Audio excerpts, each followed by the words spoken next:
ভাবে হয়তো যে ওর কিডনি বেচার টাকা আইডিয়া। এখন শোনেন, সে আমার দেবর।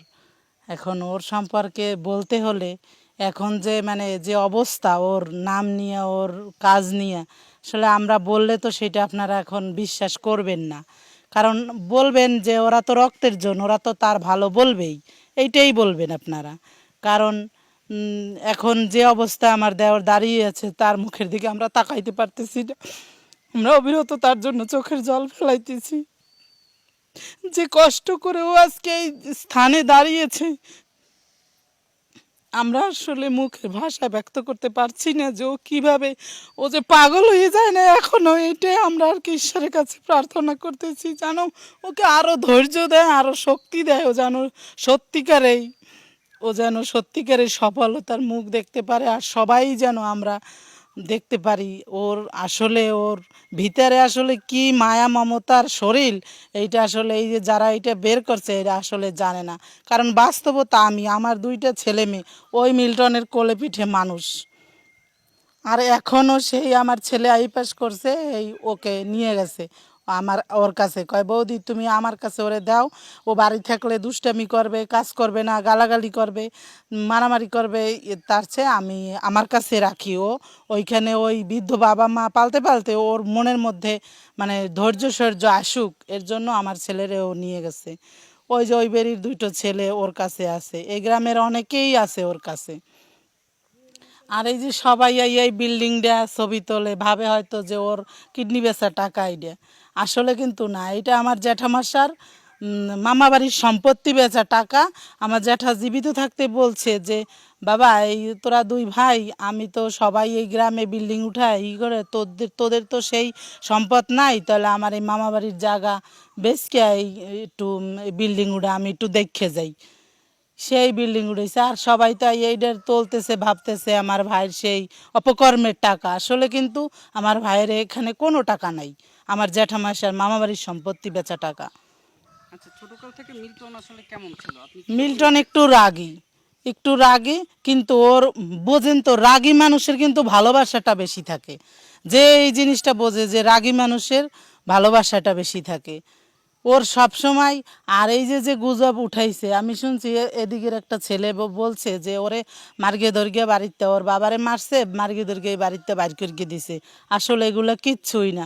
সাধারণত বাবা মার সাথে ছেলে মেয়ের অশান্তি একটু মন কাটাকাটি একটু হতেই পারে দাদা। সেইটা কি এই পর্যায়ে এই সময় এটা কি ঠিক যে ওরে মার্গে দর্গে বাইর করে দিছে? না, এটা একদম বানোয়াট কথা। হয়তো ওই জ্যাঠামশাইয়ের সাথে একটু কথা কাটাকাটি ঠেলাঠেলি হয়েছে। আমার জ্যাঠামশাই গিয়ে ওই জামতলা বলছে যে দেখ মিল্টন আমার জ্যাঠামশাই ছিল একজন সেবক সমিতির সেবক, পাগল আর কি। আমরা সাধারণত তারে পাগল জ্যাঠাই বলতাম। সে বাড়িতে সংসার ধর্ম কিছু করতো না। ওই মিল্টনের লেখাপড়ার খরচ আমার জেঠি আর ওর বড় ভাই এরা দিছে। আমার ওই জ্যাঠামশাই একদিন মানে একটা টাকা দিয়ে আমার ওই ভাইরে করে নাই, সেবা করে না। আমার জ্যাঠা ওই সবাই কোথায় কোথায় সভা সভা করিয়ে বেড়াইছে। আর ওই সভা শেষ বাড়িতে কাপড় চুপড় ধুইতে আসতো আর আইতো। আর ওই আমার জেঠি বলতো যে তুমি এরকম করিয়ে কতদিন চলবা। আর শেষ পর্যন্ত আমার জ্যাঠা সেইভাবেই সভা সমিতি করিয়ে বেড়াইছে, সংসারের চিন্তা করতো না কখনো। তো হয়তো ওই ছেলের সাথে একটু গন্ডগোল, একটু স্বাভাবিক স্যার, এটা হতেই পারে। আপনাদের সাথে কি হয় না? এই বাবা মার সাথে অশান্তি হয় না? সর্বসময়ই তো হয়। এই জামতলা গিয়ে বলছে, তখন ওই পোলাপানরা ওই আমার ভাইরে আইসে দাইয়া যে মিল্টন ভাইয়ের বিরুদ্ধে বাবাকে মারধরের একটা অভিযোগ, আসলে এটা কি সত্য? ওই যে না, ওই তো ওই মনোমালিন্য, ওই মন কাটাকাটি দাদা।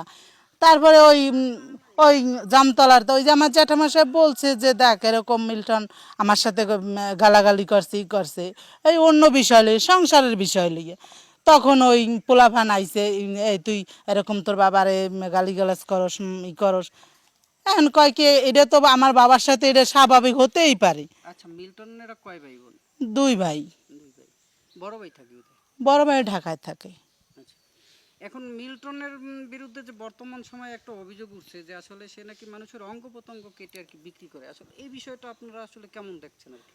দাদা আমরা আসলে গ্রামে থাকি, আর আপনারাই ভালো বলতে পারবেন তার এখন ওখানে যাইতে আছেন ই করতে আছেন, ওর যে কয়টা রুম, কয়টা জায়গা, কয়টা বাসা, আর একটা অঙ্গ প্রত্যঙ্গ কাটগেই যে আর বেচতে যাবে আর মানুষের দিয়ে দেবে, সেটা কেমনি হয়? এর সাথে তো অনেক লোক জড়িত থাকা লাগে তাহলে দাদা।